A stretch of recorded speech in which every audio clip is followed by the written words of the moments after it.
Bonjour à toutes et à tous et bienvenue sur Mosaïque Cristal. Aujourd'hui, c'est un couple emblématique que nous accueillons sur le plateau. Depuis de nombreuses années, ils sont adhérents à l'association sportive Courez avec nous et ont participé à de très nombreuses compétitions. Mathilde et Claude Hubé, bonjour. Bonjour. Alors, avec vous, on va parler de votre passion commune pour la course, bien évidemment, mais aussi de la médaille, Mathilde, que vous avez reçue il y a quelques temps, donc fin décembre, la médaille d'argent jeunesse et sport. Oui. Donc on se voit en deuxième partie d'émission. Salut Sandrine. Salut Rani. Alors tu as posé une question un peu délicate aujourd'hui à nos internautes. Ont-ils repris le sport après les fêtes? Alors délicate, je sais pas, mais bon, je connais un petit peu nos internautes maintenant. Je savais à peu près à quoi m'attendre et je peux te dire qu'ils m'ont pas déçu. On verra ça tout à l'heure. Tout à fait, en deuxième partie d'émission également. Alors les fêtes sont bel et bien terminées. Pour preuve, à partir d'aujourd'hui, les communes de la Casque vont dire adieu à leur sapin de Noël. Marie-Morgane, salut. Salut Rani. Alors la collecte a démarré à Sarreguemines. Est-ce qu'on trouve beaucoup de sapins au bord des routes? Et oui, il y a eu pas mal de sapins qui ont été ramassés ce matin. Et après avoir été collectés, ils sont ramenés ici à la plateforme de compostage du CIDEM. Alors selon les endroits, il existe différents systèmes de collecte des sapins de Noël. Certaines communes comme Rohrbach vont broyer les sapins ce week-end. D'autres organisent des événements pour faire des feux de sapins. Ici, dans les communes de la Casque, les sapins sont ramassés depuis ce matin par les agents. Ils ont démarré par Sarreguemines et Sarralbe.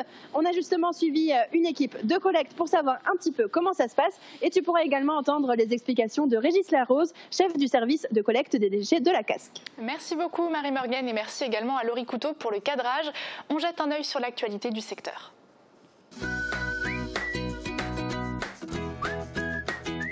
Shopping hyper fun, c'est chez Best, votre centre commercial à Faré-d'Ersviller. L'INSEE a dévoilé ses nouveaux chiffres suite au recensement de 2016. En 10 ans, l'arrondissement a perdu 1172 habitants, soit 1,14% de sa population. La ville de Sarreguemines perd 3,92% et le Pays de Bitche 2,94%. Le tiercé gagnant place Wölflin en tête avec 19,8% d'habitants en plus, suivi de Blize-et-Bersin, plus 16,2%. Ambar est troisième en pourcentage avec une hausse de 8,15%, mais première en nombre, la commune a gagné 222 habitants. Ces chiffres démontrent la rurbanisation constatée au niveau national. La population quitte les villes au profit des communes périphériques ou rurales. Miss France 2019 a fait sa première apparition publique en province et traditionnellement, l'événement s'est déroulé à Saint-Avold. Vaïmalama Chavez a écrit un mot dans le livre d'or de la ville, puis s'est prêtée à une séance photo avec ses fans. L'ancienne Miss Tahiti a troqué son ukulélé contre l'écharpe de Miss France 2019. Elle a été élue le 15 décembre dernier et va pendant un an participer à de nombreux événements. Ça roule du côté de T2SB. L'association rêve d'un train touristique entre Sarreguemines et Bitche. Les passionnés ont procédé à un audit qui s'est avéré prometteur. Contre toute attente, les voies sont plutôt en bon état. À peine une centaine de traverses à changer, pas mal de débroussaillage à faire, et de ci de là, la voie a redressé.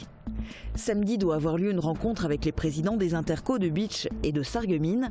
T2SB compte sur les collectivités locales pour financer le train touristique car la SNCF ne s'engagera pas. C'est une tradition qui revient chaque année. Les boulangers-pâtissiers de l'arrondissement de Sarreguemines sont venus rendre visite au maire de la ville, les bras chargés de galettes. Comme tous les ans, cette rencontre a été l'occasion pour les membres de la Fédération des boulangers d'exprimer par la voix de leur président leurs espoirs pour l'avenir de leur profession. 2 points ont été mis en avant, le dossier de la baguette à l'UNESCO et l'apprentissage qui leur permet de transmettre leur savoir-faire.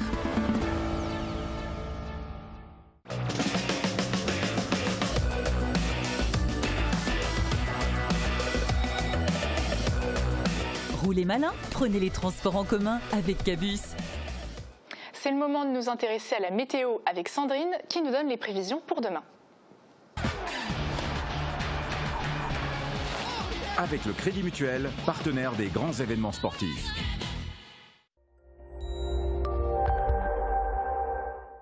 Et la matinée de demain s'annonce encore une fois couverte, mais les nuages laissent progressivement place à des éclaircies. À noter également quelques chutes de neige le matin sur les Vosges mosellanes. Et les températures maximales ne dépasseront pas les 4 degrés. Demain, nous serons le mercredi 9 janvier, nous fêtons les Alix. Le soleil nous accompagnera de 8h23 à 16h53. Et la photo du jour nous a été envoyée par Jean-Claude Haas. On peut voir que même sans la neige, le paysage peut être blanc dans le Pays de Bitche.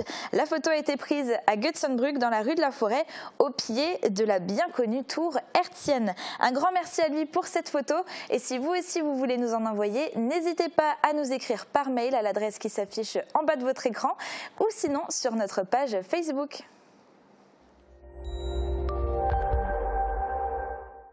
« 100 fois, 1000 fois, je vous ai renvoyé la balle. Fermap, des portes de garage sécurisées pour vous. Ce matin, les équipes ont démarré le ramassage des sapins de Noël. Pour comprendre comment se passe cette collecte et la démarche à suivre pour les habitants, Laurie Couteau et Marie-Morgane Lorenz ont suivi les agents ce matin à Sarreguemines. Les habitants de Sarreguemines et Sarralbe ont dit au revoir à leurs sapins de Noël.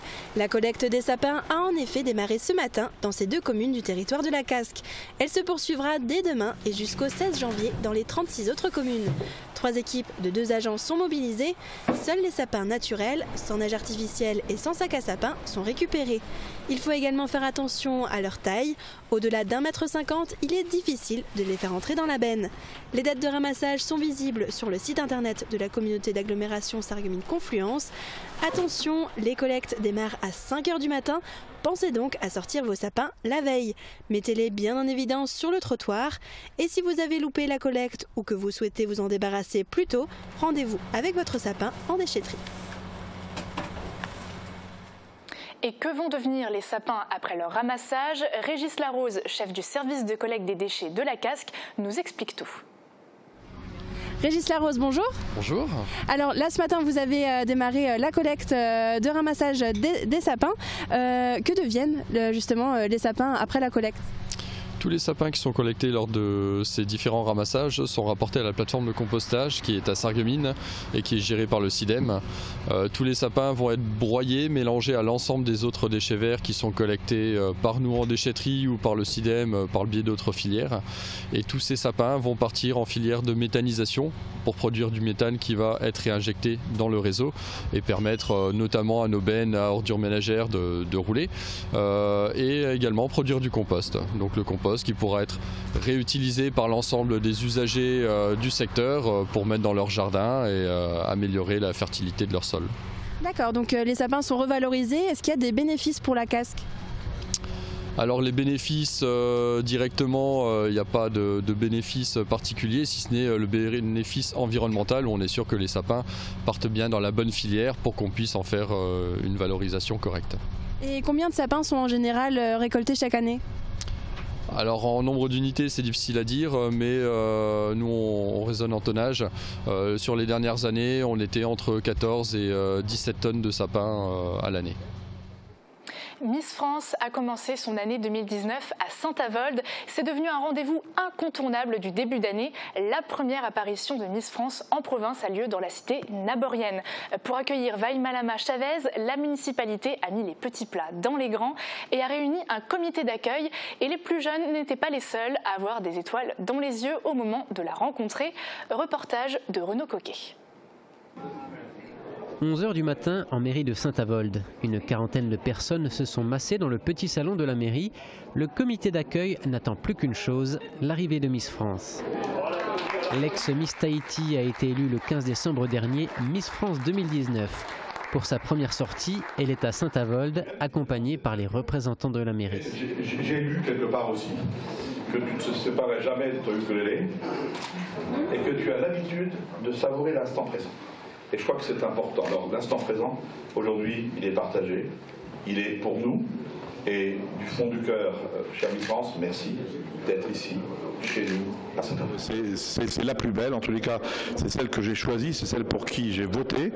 Hein, et je trouve que dans sa façon d'être, autant que dans son tempérament et dans sa volonté finalement d'agir sur l'éducation, je trouve que quelque part qu'elle a de vraies valeurs, en tous les cas des vraies valeurs pour la France.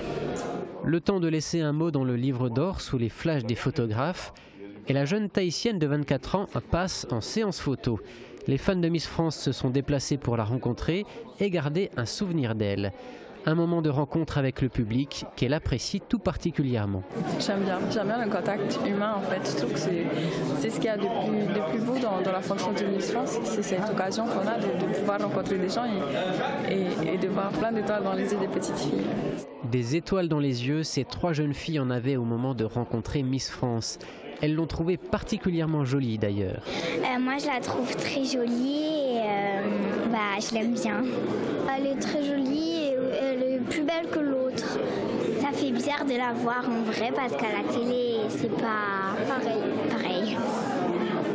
Dans la file d'attente, de vrais fans sont présents. Pas besoin d'être une petite fille pour aimer Miss France. On regarde tout ensemble, oui. Ma fille aime bien, elle a acheté les livres d'Iris Mittener et tout ça. Elle suit sur les réseaux tout ce que les Miss font.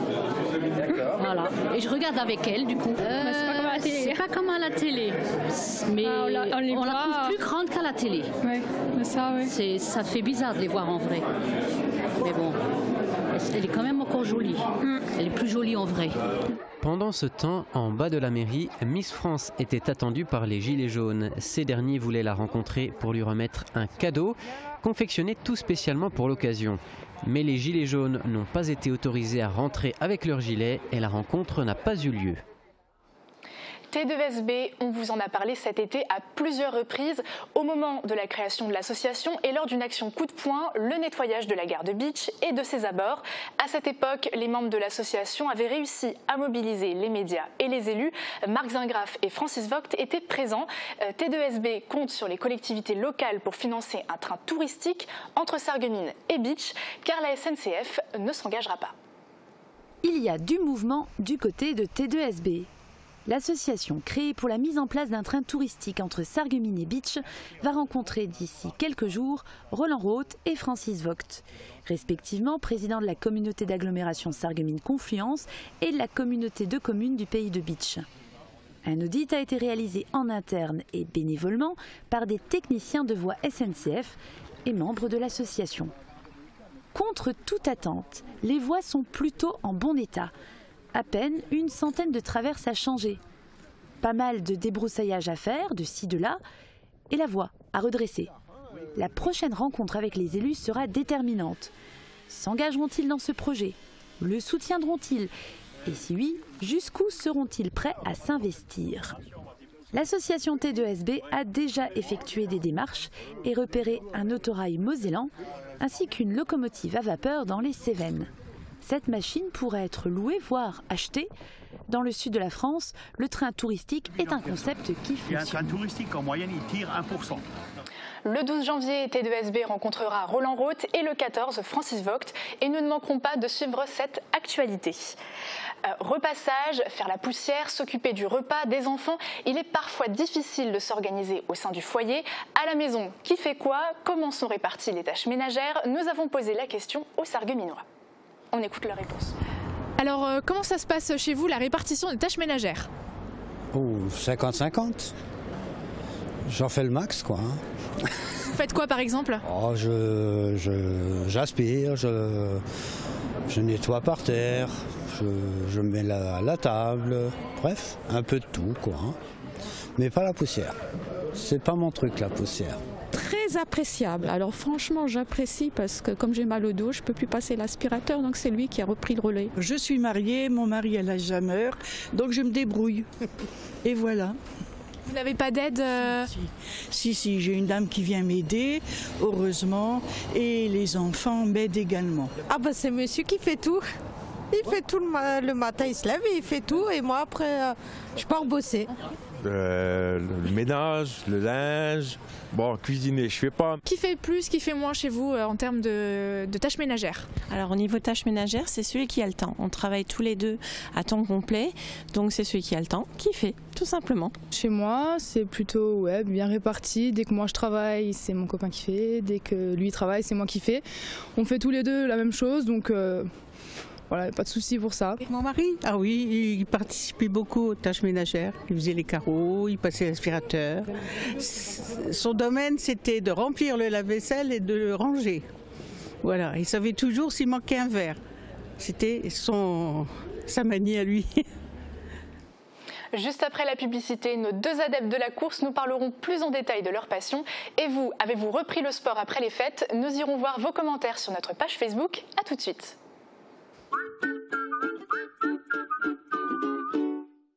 L'atelier gourmand vous propose toute une sélection de gourmandises, du pain frais toute la journée, de succulentes pâtisseries artisanales, des hamburgers maison fraîcheur garantie et tout un assortiment de pizzas et de sandwichs. Vous pouvez manger sur place ou profiter du drive. L'atelier gourmand vous invite chaque jour du lundi au samedi de 5h du matin à 22h.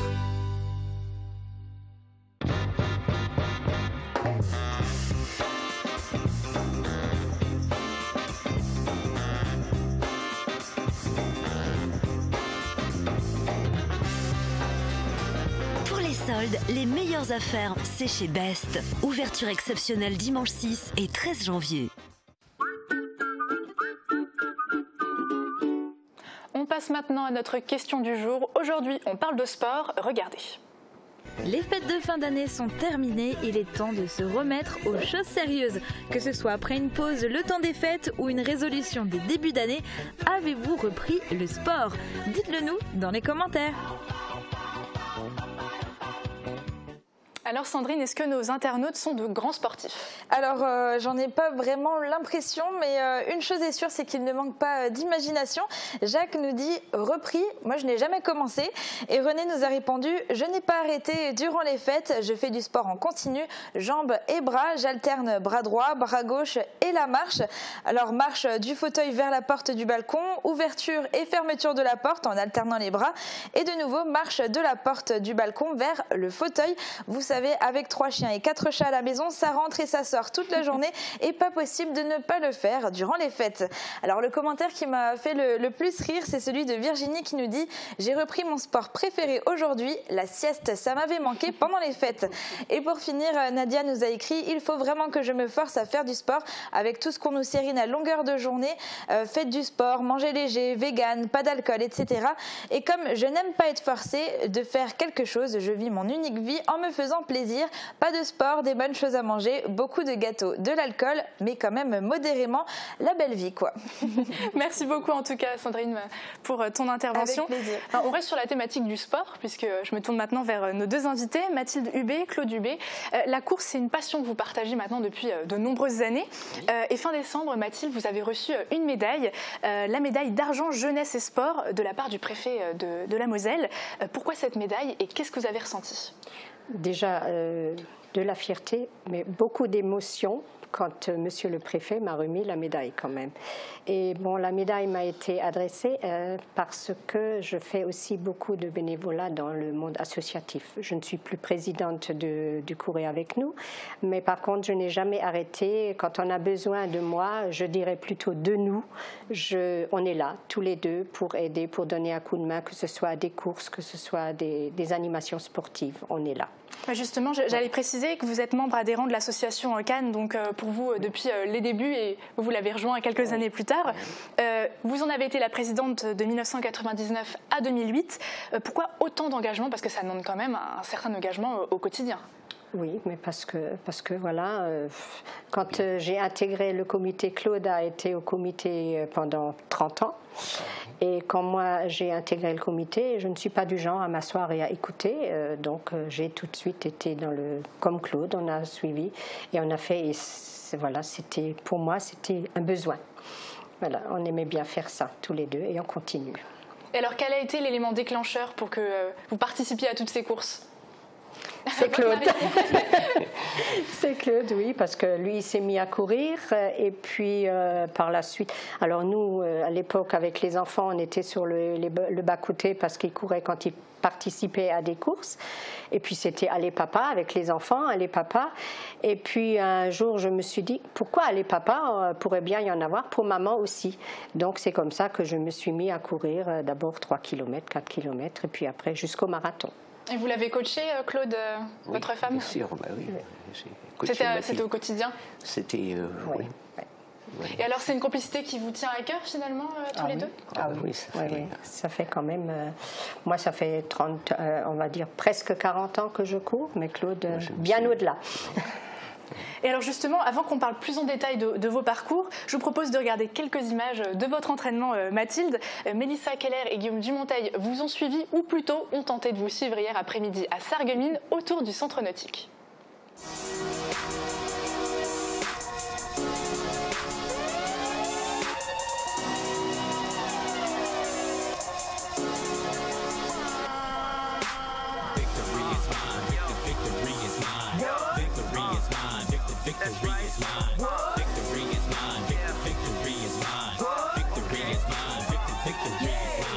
Si ça va, je cours 3 fois par semaine et des distances qui varient.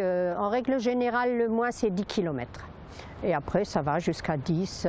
Selon s'il y a une préparation d'une course, ça peut aller au-delà des 10, 15, selon. Avec le CAN, c'est le mardi, le jeudi. Et Claude et moi, on rajoute une séance le samedi matin. Et parfois le dimanche encore, ça dépend. Ou alors sinon on intègre une bonne marche, parce qu'on aime bien aussi marcher. Donc on intègre une marche là-dedans.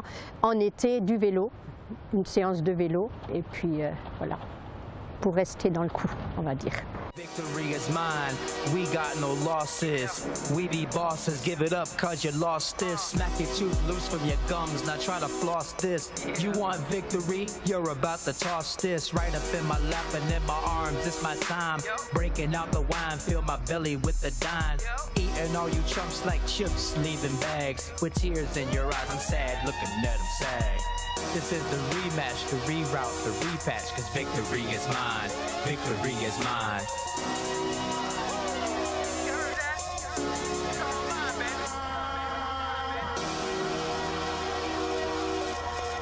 Quand au début j'ai commencé à courir, fallait pas qu'il fasse ni trop chaud ni trop froid, qu'il pleuvait, qu'il neigeait. Mais après coup, on se dit bon si tu te limites à ça, tu t'iras plus jamais. Et le fait après d'intégrer le CAN, on sait qu'on n'est pas seul, qu'il y a toujours du monde et c'est ce qui fait un peu l'effet de groupe, qu'on a envie d'y aller et peu importe le temps qu'il fait, on est tous là. À part le verglas, là on s'y risque pas. Des images assez impressionnantes. Est-ce que alors finalement tout le monde peut courir quand il y a la volonté? Bien sûr, avec un peu de volonté, tout le monde peut s'y mettre. Et vous avez des conseils à donner pour ceux qui voudraient se lancer? Voilà, il faut, pour se lancer et pour rester dans le coup, il faut être régulier, c'est tout. Et on commence doucement, il ne faut pas brûler les étapes et tout marche. On a entraîné quelques personnes qui ont démarré à 200 mètres, 300 mètres et qui aujourd'hui courent les 10 km. Et on en est fiers parce qu'on les a entraînés pour ça. Et en plus, il y a des chiffres assez impressionnants. 42 marathons pour vous, Claude, 7 pour vous, Mathilde. Vous avez participé à de nombreuses courses et compétitions. C'est assez impressionnant d'avoir ces chiffres-là. Quelle a été la course la plus importante pour vous? Celle qui m'a le plus marquée, c'était mon premier marathon. Mon premier marathon, je l'ai fait parce que j'ai été mamie et je me suis dit, tu as un autre statut maintenant, mais tu n'as pas encore celui de marathonienne. Donc j'ai dit à Claude, maintenant tu m'entraînes et je veux participer à un marathon. C'était celui de Paris. Et puis tout le monde me disait, qu'est-ce que tu veux faire comme temps? Et puis moi je disais, je veux arriver. Mais j'avais quand même un peu dans ma petite tête, je voudrais quand même descendre sous les 4 heures. Ne pas avoir le chiffre 4, même si c'est 3,59, voilà. Et puis voilà, quand je suis arrivée, j'avais sur le chronomètre, j'avais 3h48, 22. Alors là, j'étais en larmes. Et puis ce que je ne savais, ce que je ne savais pas, c'est que Claude avait sur son dossard, il avait mis tous les temps de passage à chaque 5 km. Et il avait, à l'arrivée du marathon, il avait 3h48,11. Et moi, j'ai fait 3h48,22. Pour preuve qu'il me connaissait bien, et puis que voilà, comme on a fait tous les entraînements ensemble, alors là, et puis mon fils qui habitait Paris à l'époque, il m'attendait parce que lui aussi était marathonien avant, et il nous attendait avec sa femme, et puis il m'a un gros bouquet de fleurs, il m'a remis un gros bouquet de fleurs. Alors là, c'est pour moi, cette course me restera toujours, parce que voilà, un premier marathon, je pense que c'est toujours le plus beau. Et pour vous, Claude, ça a été, vous avez une anecdote en particulier? Oui, donc le fait d'accompagner Mathilde à son premier marathon, c'était une fierté pour moi. Et puis j'étais content qu'elle ait réussi le temps qu'elle s'était fixée. Pour une anecdote, oui, une anecdote que j'aime bien dire, je m'étais inscrit au marathon de Monaco. Et cette année, Monaco a organisé un 10 km. Et donc, moi, je me suis inscrit au marathon, Mathilde s'est inscrite au 10 km. Et quand je suis arrivé sur le stade de Monaco à l'arrivée, j'étais à 200 mètres de l'arrivée, l'écran géant s'est allumé pour les résultats. Il y avait marqué tout grand, résultat femme, vétéran 2, première Mathilde Hubé. En 49 minutes, je crois. Voilà, ouais, 49 minutes. Donc c'était la première fois où Mathilde n'était pas à l'arrivée pour m'encourager à mon arrivée, puisqu'elle était sur le podium en même temps. Ça vous fait bizarre alors? Ouais, ça fait bizarre. Ouais. Et alors, en tout cas, nous, on a un souvenir qui nous a beaucoup marqué de vous deux. C'est votre course en tenue de mariée pour vos 40 ans de mariage. C'était en 2009 pendant les 10 km de Sarreguemines. Oui. C'était une belle expérience pour vous? Oui, c'était rigolo.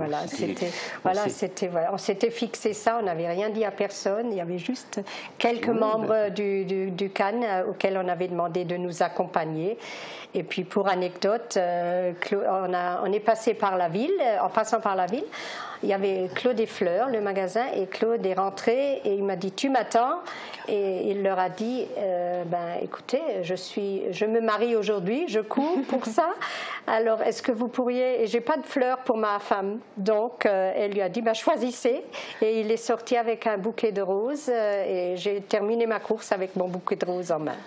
Ça c'était, voilà. Encore de très beaux souvenirs et une belle complicité en tout cas, ça se voit. Oui.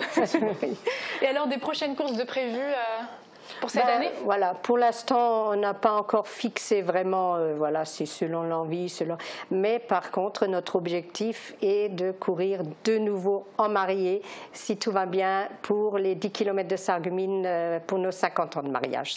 On l'espère pour vous en tout cas. Voilà. Merci beaucoup, merci beaucoup d'avoir été sur ce plateau, ça a été un véritable bonheur de vous avoir avec nous. Nous aussi. Je me tourne maintenant vers toi Sandrine, parce que le mardi, c'est les plus jeunes qui prennent l'antenne sur Mosaïque Cristal. Tout à fait, et aujourd'hui c'est Cyril qui kiffe Mosaïque Cristal. Alors en fait, il était stagiaire chez nous en fin d'année et ça a l'air de lui avoir plutôt bien plu, la preuve en images. Bonjour à tous, je m'appelle Cyril, j'ai 18 ans et moi mon kiff c'est de regarder Mosaïque Cristal parce que c'est une superbe chaîne de télévision locale où on peut s'informer et se divertir en temps réel.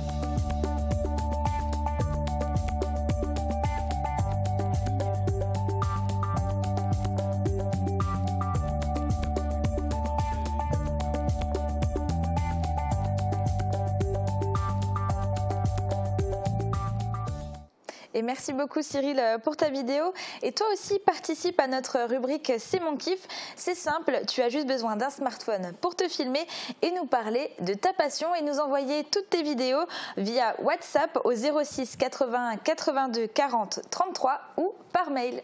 Merci beaucoup Sandrine, et on te retrouve bientôt sur le plateau. Oui. Merci encore à vous deux d'avoir participé et bonne continuation. Merci d'avoir invité, merci. Et on termine avec un nouveau numéro de Sucré Salé pour se remettre des repas de fête, rien de mieux que des harengs. Dominique Riedman vous livre toutes ses astuces pour préparer des harengs à l'ancienne, marinés dans la crème. Bonne fin de programme, belle journée et à demain.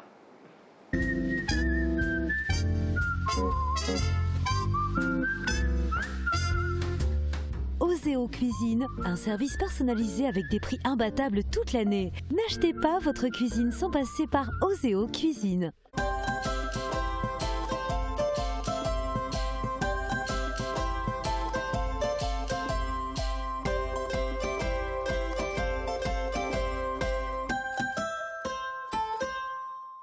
Bonjour à tous et bienvenue dans votre émission Sucré Salé.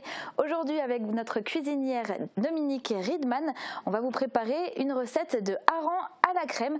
Mais avant de parler de la recette, je vous laisse découvrir tout de suite son portrait.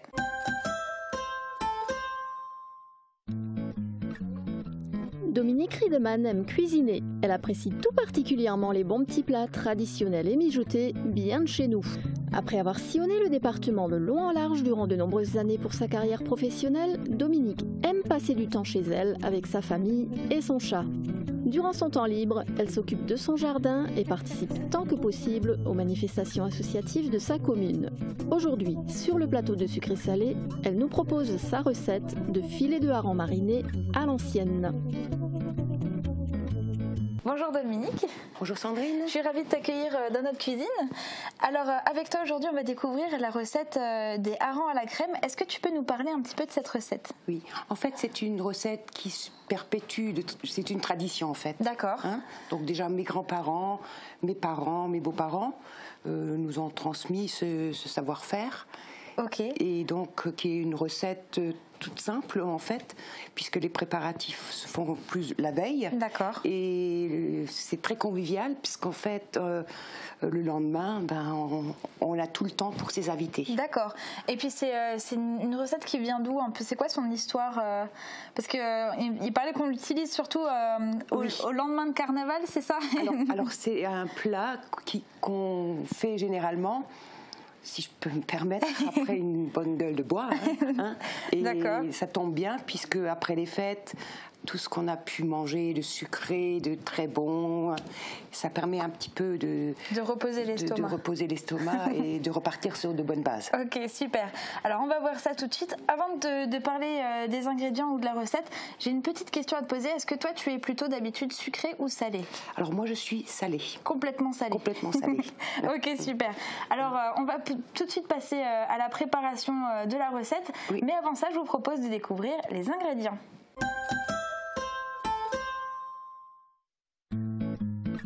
Pour réaliser ces filets de hareng salés à l'ancienne, il vous faudra 4 harengs salés, 3 oignons blancs, du sel, 15 centilitres de vinaigre, 50 centilitres de crème fraîche liquide, une feuille de laurier, 6 clous de girofle, des pommes de terre et du pain. Bon, Dominique, on vient de découvrir tous les ingrédients avec lesquels on va travailler. Oui. On va pouvoir passer à la première étape, c'est laquelle? Alors déjà, je vais mettre en route mes pommes de terre en robe de champ, parce que c'est l'accompagnement de base avec le pain. D'accord. Donc pour la cuisson, il faut compter à peu près 25 minutes, le temps que... Le temps de faire le reste. Voilà, le temps de faire le reste. Ok, super. Donc là, je vais saler. Ok. Donc, la cuisson des pommes de terre à fond? Oui. D'accord. Donc, on va laisser bouillir tranquillement? On surveillera ça de près. Ouais. Donc là, je vais prendre les harengs. Donc, voilà. Nos beaux poissons. Mon couteau. Je l'ai. Ah ben voilà, il était caché. Donc il faut surtout avoir un bon couteau qui coupe que ça coupe bien. Voilà, donc je prends mon hareng. Dans un premier temps, je lui enlève la tête. Et là, je vais l'ouvrir. Et là, c'est quelquefois une belle découverte, parce que le hareng mâle a du lait.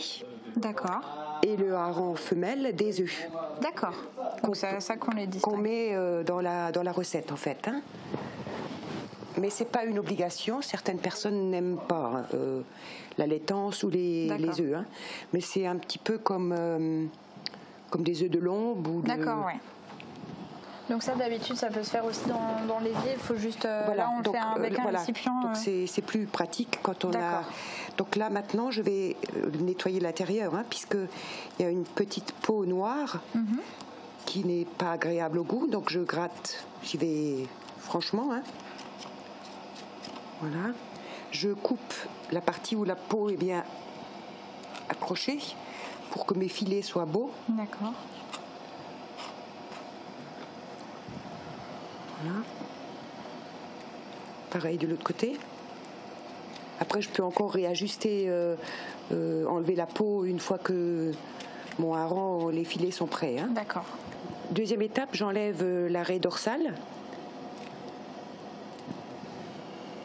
Et je fais délicatement, je passe un coup de couteau le long de la colonne vertébrale. Hein. Et là, je vais enlever la peau. D'accord. Parce que c'est pas agréable au goût. Et c'est pas esthétique.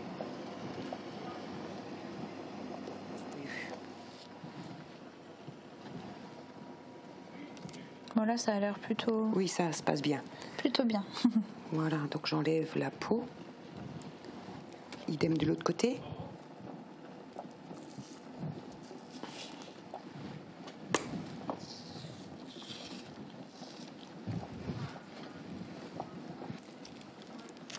Voilà, là j'ai enlevé la peau. Donc là, je prends délicatement mon poisson entre les deux nageoires, on va dire. Nageoires, oui. Et je tire délicatement.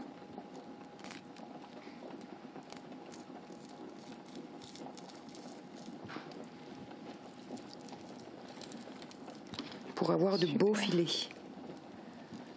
Voilà. Génial. Ben là, on voit que toutes les arêtes sont restées. Toutes les arêtes sont restées en haut.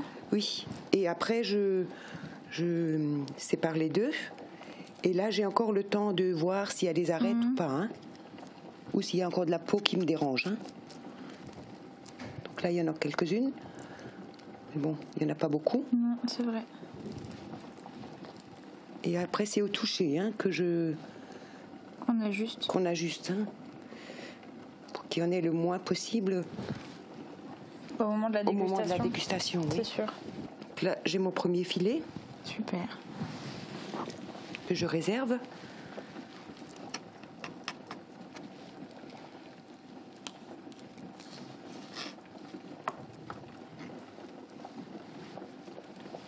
Alors, je passe les doigts. Comme ça, je sens s'il y a encore des arêtes. Donc là, il n'y en a plus. Allez hop, dans l'eau. Et maintenant, je passe délicatement mes doigts le long de la colonne vertébrale pour séparer les deux autres filets. D'accord.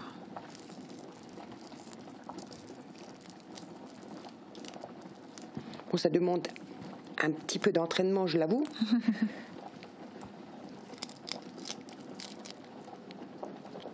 Voilà. Après, il faut bien commencer à un moment. Oui. Alors, donc là, je lève mon autre filet.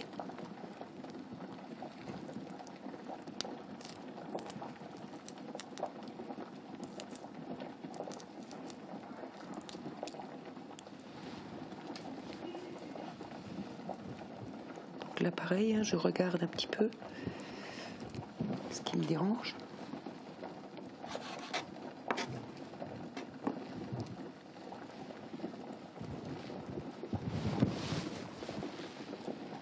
Donc voilà, mon filet. Super.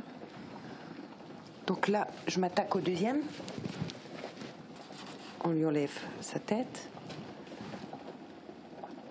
On passe délicatement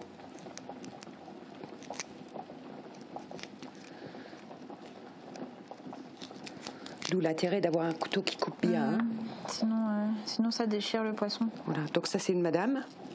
Elle a des œufs.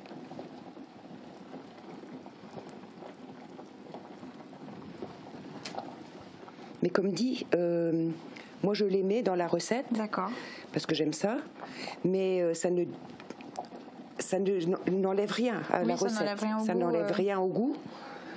Et puis c'est facilement reconnaissable au moment de déguster. Oui, de la dégustation, si on veut les enlever encore en dernière minute, c'est possible. Voilà. Finalement, c'est un poisson qui n'a pas beaucoup d'éléments. Hein, c'est vrai. Hein.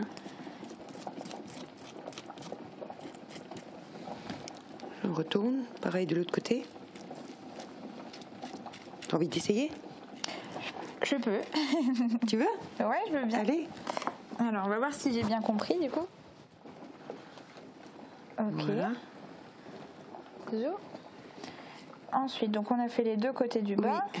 Donc là, on retourne et on enlève cette petite chose-là. D'accord. On tire un peu fort. Je sais, j'ai failli tout emmener avec. C'est pas grave. Hop, comme ça. Voilà. Et là, du coup, je passe un... Oui, c'est vrai. Plutôt le plat avec le couteau, voilà. Comme ça. Ce sera plus... Ça coupera mieux. Oui. Et donc là, délicatement, j'enlève la peau. D'accord. Voilà. Ok. Tu as fait ça toute ta vie? Presque. Oui. Voilà. Le dernier bout était le meilleur. Donc maintenant, la même chose de l'autre côté. Mais voilà. Voilà. Super. Super. Donc. Et là, on prend les nageoires. Voilà. Mais là, il faut aller doucement. Hein. Ouais. Voilà, doucement. Tout déchirer.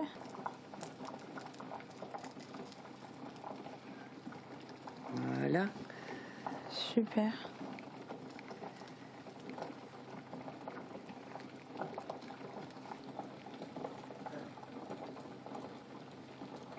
Voilà. Trop cool. Donc là, je sépare les deux. Oui. On peut y aller, hein. Voilà. Okay. Et on coupe les bouts de queue. Ouais. Ça, on garde pour la deuxième partie. Et donc là, on coupe toute cette partie qui est molle. En haut, hein, là, tout le long, voilà. C'est pas agréable en bouche, c'est...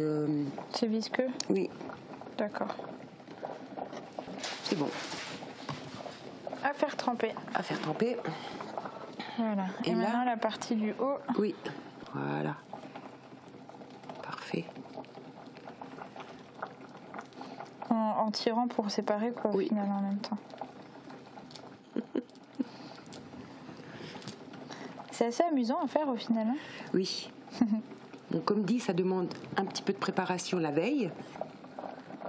Bon, encore... Bon, ça devrait aller. J'ai l'impression qu'il n'y en a plus. Voilà. Super. Opération réussie. Pour une première, c'est plutôt pas mal. Ah oui, je confirme. Alors, du coup, là, on les laisse, tremper un petit peu. Les laisser dans l'eau. Ouais. Pendant que on va couper les oignons. D'accord. Donc ensuite, ça, c'est pour préparer la crème qui va accompagner les harengs. Voilà, donc... Je peux le décoller ici.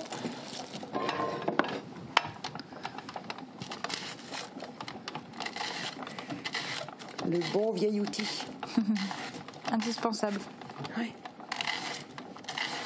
On coupe l'oignon assez fin pour qu'il se marie bien en bouche.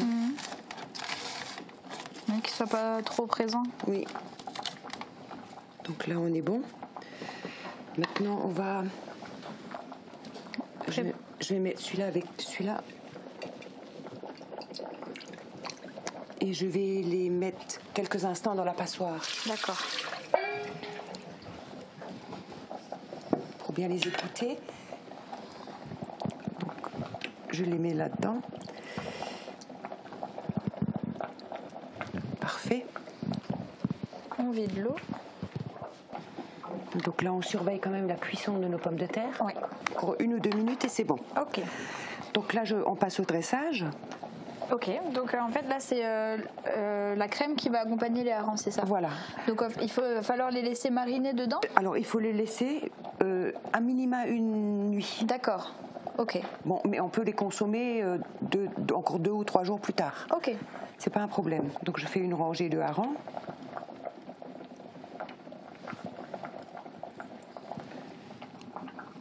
Une rangée d'oignons.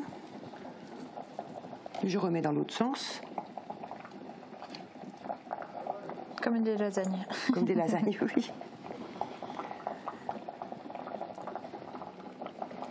Et je finis avec les laitances et les œufs. D'accord. Comme ça, je sais où ils sont au moment de la dégustation. Si on veut les enlever. Et si je veux les enlever, je peux dire à mes convives, attention, il y a Et je termine par les oignons. D'accord.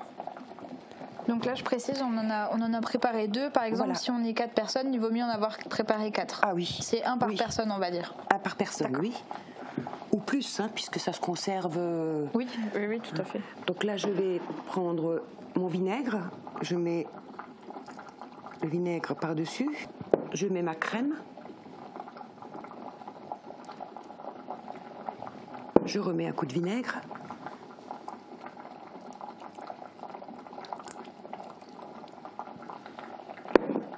Et je termine avec, parce que l'idéal c'est que les harengs baignent dans le.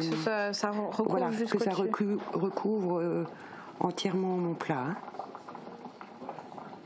Super. Voilà. Donc là, je prends une feuille de laurier, généralement une belle. Je la mets là. Mes clous de girofle. Alors là, j'en prends pas 4, hein, j'en prends. On va dire 3, hein, par rapport à... Voilà. Super. Je filme et je mets au frais. Et pendant une nuit. Une nuit et je déguste demain. Super. Ben, on va faire ça. Et on va ensuite passer à la dégustation. Mais avant, je vous propose de regarder les conseils de notre sommelier. Bonjour Sandrine, chers téléspectateurs. Pour les harengs, un produit noble, et c'est la période, j'ai choisi quelque chose qui sort du commun. Un vin blanc de la vallée du Rhône. Domaine Les Bastilles, les 3 filles. C'est un vionnier sur des vieilles parcelles, avec des goûts d'ananas. Ça va être à merveille. Le salé sucré, c'est pas sucré, mais légèrement fruité. Et vous allez adorer. Je vous souhaite un bon appétit. Dominique, alors notre plat a passé une nuit au frais, donc dans la crème. Il ne nous reste plus qu'à le déguster. Alors, je te propose dégustation. Qu'on y aille. Alors, je vais prendre un petit bout au bord avec un morceau de pomme de terre. Voilà. Hop.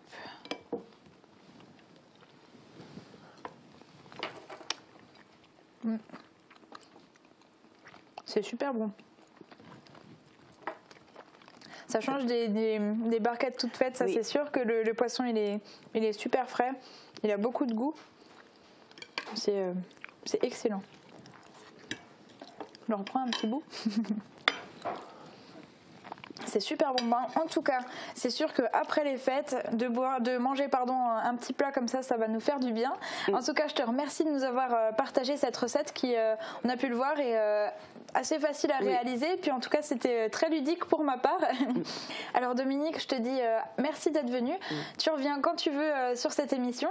Et puis, je me retourne vers vous pour vous souhaiter un bon appétit et vous rappeler que si vous voulez refaire cette recette, tous les ingrédients, la liste de la recette et aussi la vidéo est à retrouver sur notre site internet www.mosaïque-cristal.tv et je vous dis à très bientôt.